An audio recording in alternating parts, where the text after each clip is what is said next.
Praise the Lord. आप सबों को जय मसीह की। हमें परमेश्वर ने दुनिया के सबसे महत्वपूर्ण कार्य के लिए चुना है।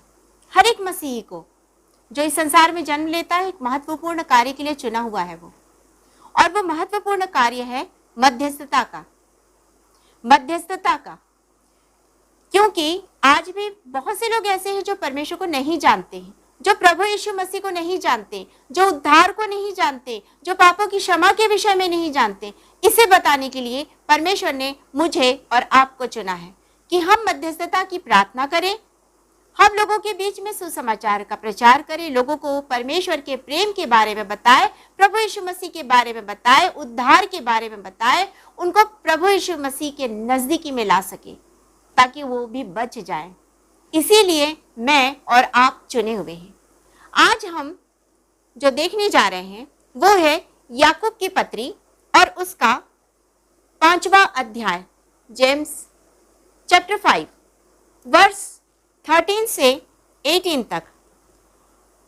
यहां इस प्रकार लिखा है, यदि तुम में कोई दुखी है तो वह प्रार्थना करे, यदि आनंदित है तो वह स्तुति के भजन गाए, यदि तुम में कोई रोगी है तो कलीसिया के प्राचीनों को बुलाए और वे प्रभु के नाम से उस पर तेल मलकर उनके लिए प्रार्थना करें, और विश्वास की प्रार्थना के द्वारा रोगी बच जाएगा और प्रभु उसको उठाकर खड़ा करेगा, और यदि उसने पाप भी किए हों तो उनकी भी क्षमा हो जाएगी। इसलिए तुम आपस में एक दूसरे के सामने अपने अपने पापों को मान लो और एक दूसरे के लिए प्रार्थना करो जिससे चंगे हो जाओ।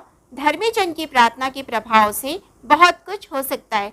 एलिया भी तो हमारे समान दुख सुख भोगी मनुष्य था और उसने किड़किड़ाकर प्रार्थना की और मेघ न बरसे, और 3.5 वर्ष तक भूमि पर मेघ नहीं बरसा। फिर उसने प्रार्थना की तो आकाश से वर्षा हुई और भूमि फलवंत हुई। परमेश्वर अपने वचन के पढ़े सुने जाने पर आशीष दे।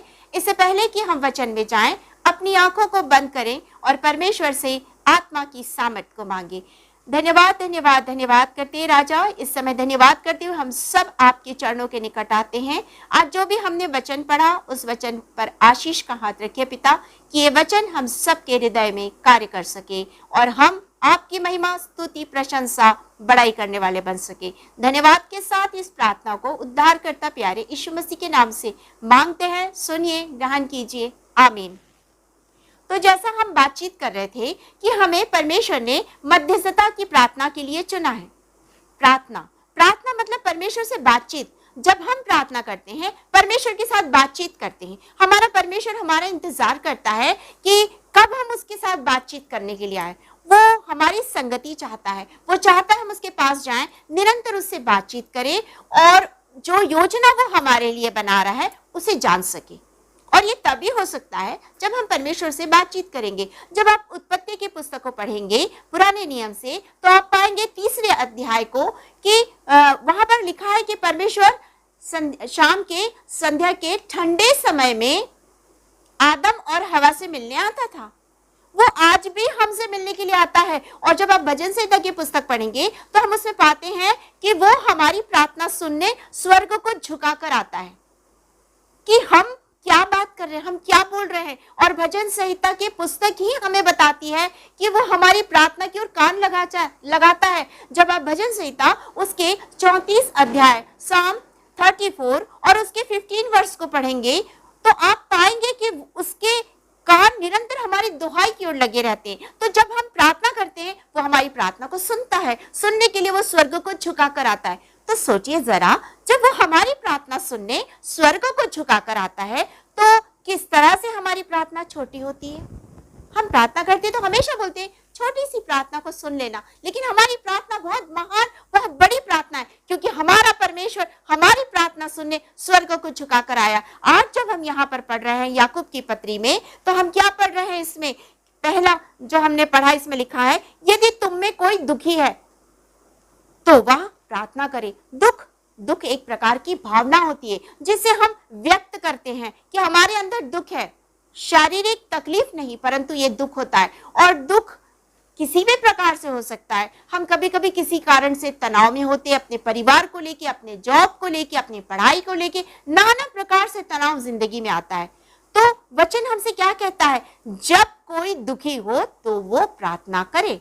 वो हमारी हर एक प्रार्थना को सुनता है, वो हमारी प्रार्थना को सुनता है, और जब वो हमारी प्रार्थना सुनता है वो हमारी केयर करता है, हमारी चिंता फिकर करता है, वो हमारी प्रार्थना सुनने के लिए स्वर्ग से उतर कर आ जाता है, वो हमारी चिंता करता है भावनात्मक रूप से। यहाँ हम पहली चीज को देख रहे हैं, वो हमारी भावनात्मक रूप से की गई प्रार्थना को सुनता है। जब हम तनाव में होते हैं और परमेश्वर के पास जाते हैं, एक स्ट्रेस को लेके परमेश्वर के पास जाते हैं, उसके पास हमारे उस स्ट्रेस का सॉल्यूशन होता है, उसका समाधान होता है। जैसे हम प्रार्थना करते हैं वो हमारी प्रार्थना पर कान लगाता है और हमारी प्रार्थना को सुनता है वो, और कहता है मेरी बेटी दुखी है, मेरा बेटा दुखी है, उसके दुख को मैं दूर करूंगा।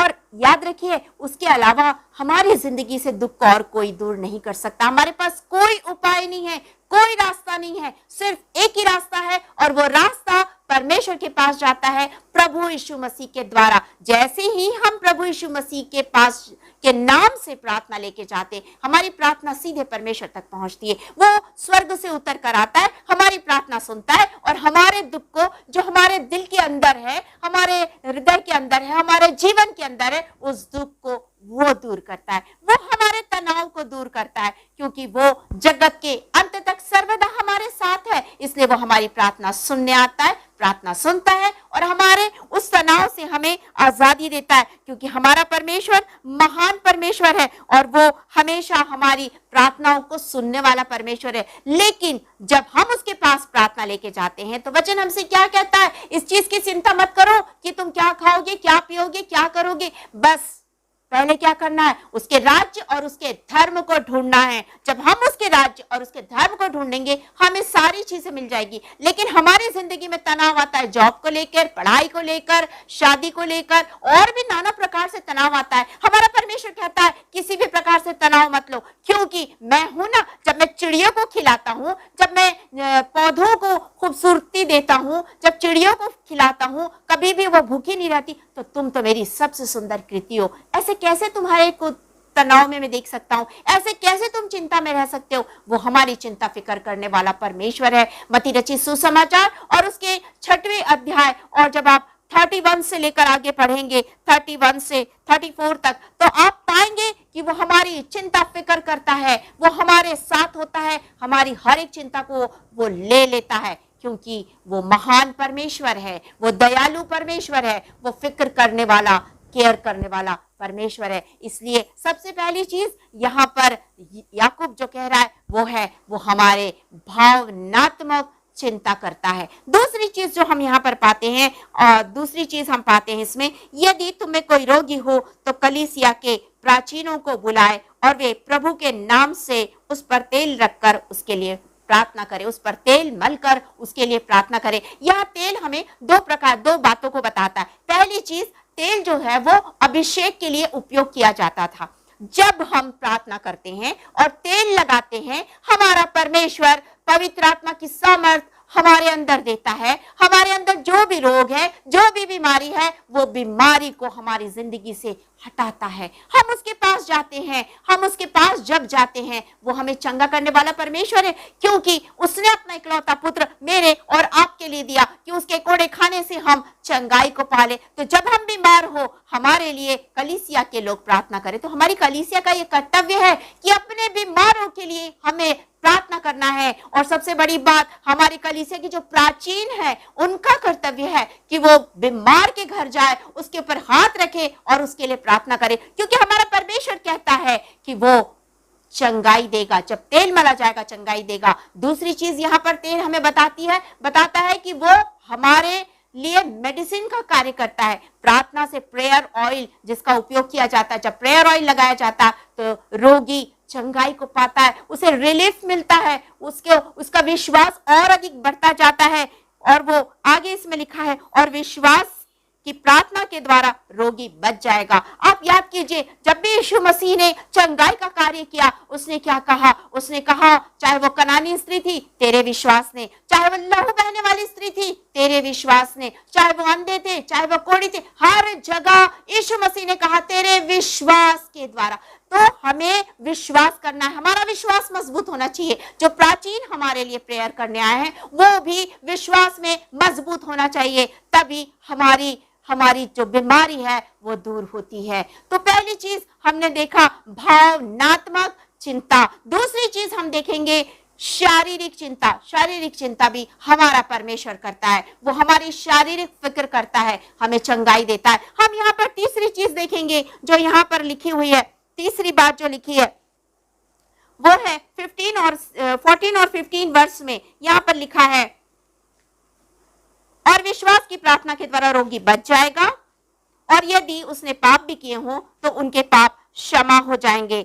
हमारे पाप क्षमा हो जाएंगे।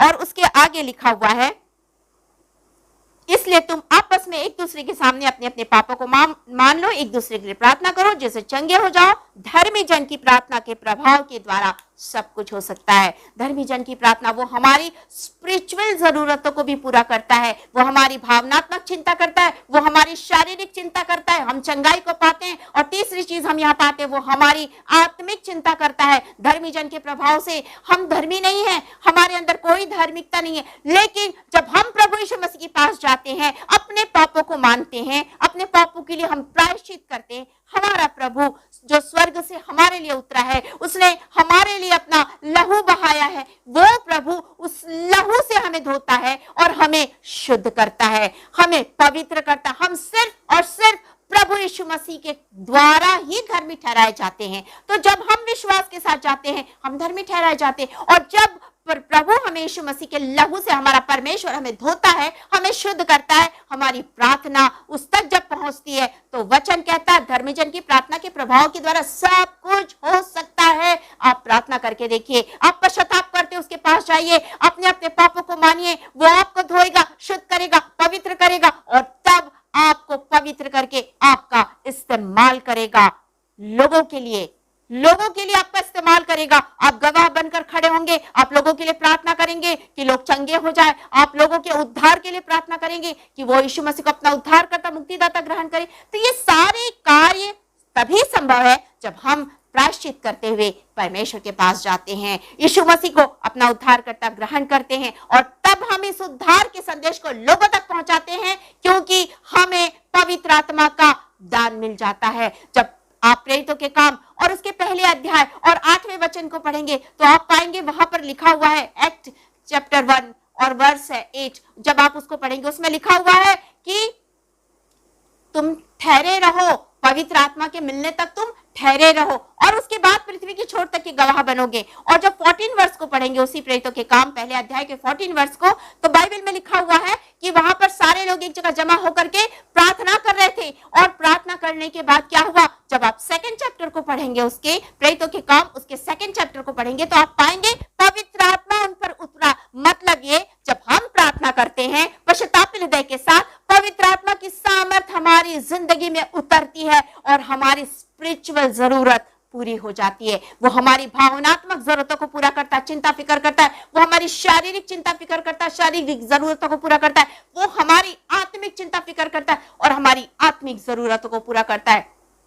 यहाँ पर ये 3 बातें विशेष रूप से लिखी गई है। तो हमें क्या करना है, हमें परमेश्वर के पास जाना है। आगे लिखा हुआ है, जब आप 17 और 18 वर्ष को पढ़ेंगे तो वहां पर लिखा हुआ है कि ये एलिया के बारे में लिखा हुआ है कि एलिया ने जब प्रार्थना की तो क्या हुआ, सुख दुख भोगी था, और एलिया ने जब प्रार्थना की, परमेश्वर ने प्रार्थना को सुना, और प्रार्थना को सुनने के बाद उसने क्या किया, वो प्रार्थना पूरी हुई, वो प्रार्थना पूरी हुई, उसने जो भी मांगा वो पूरा हुआ। कैसे पूरा हुआ, क्योंकि वो पूरी तरह से परमेश्वर पर निर्भर था। पहली चीज, हमारी भावनात्मक चिंता करता है, जरूरतों को पूरा करता है। दूसरी चीज, वो हमारी शारीरिक चिंताओं को पूरा करता है, शारीरिक चिंता करता है और जरूरतों को पूरा करता है। तीसरी चीज, वो हमारी आत्मिक चिंता करता है और हमारी आत्मिक जरूरतों को पूरा करता है। शर्त सिर्फ एक ही है, विश्वास के साथ उसके पास जाएं।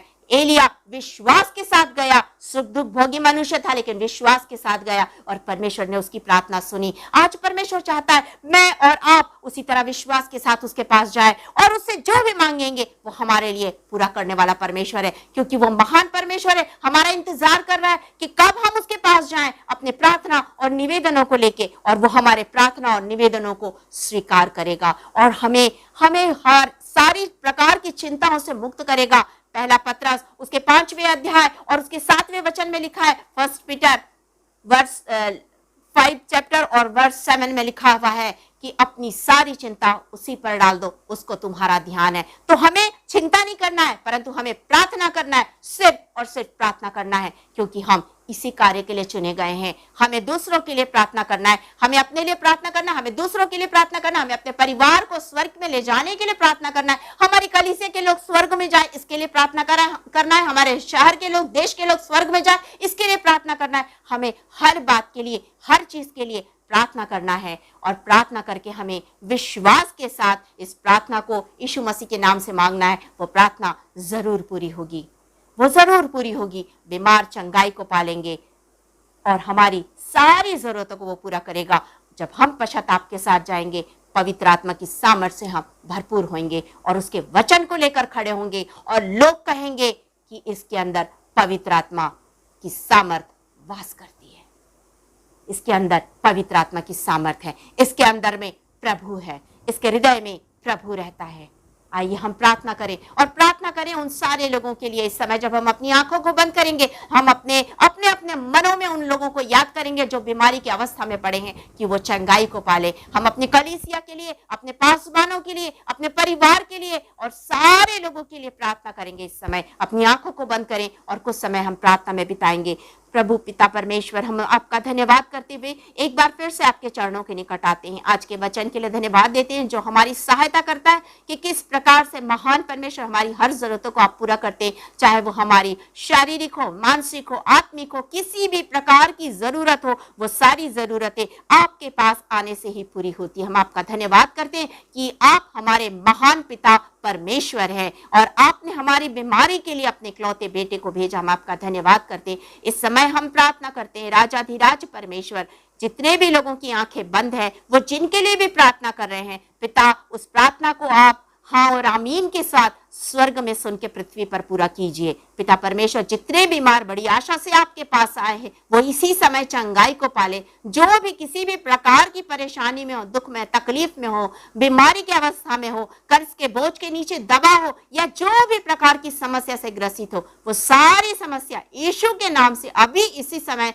लोगों की जिंदगी से दूर हो जाए, और लोग अभी इसी समय प्रभु जी आपके चरणों के पास आए और आपसे आशीष और शांति को पा सके। प्रभु जी, हम आपका धन्यवाद करते हैं आज के वचन के लिए। पिता, हम प्रार्थना करते हैं वचन हर एक के हृदय में कार्य कर सके। धन्यवाद के साथ इस प्रार्थना को उद्धार करता प्यारे प्रभु यीशु मसीह के नाम से मांग लेते हैं। सुनिए और ग्रहण कीजिए। आमीन।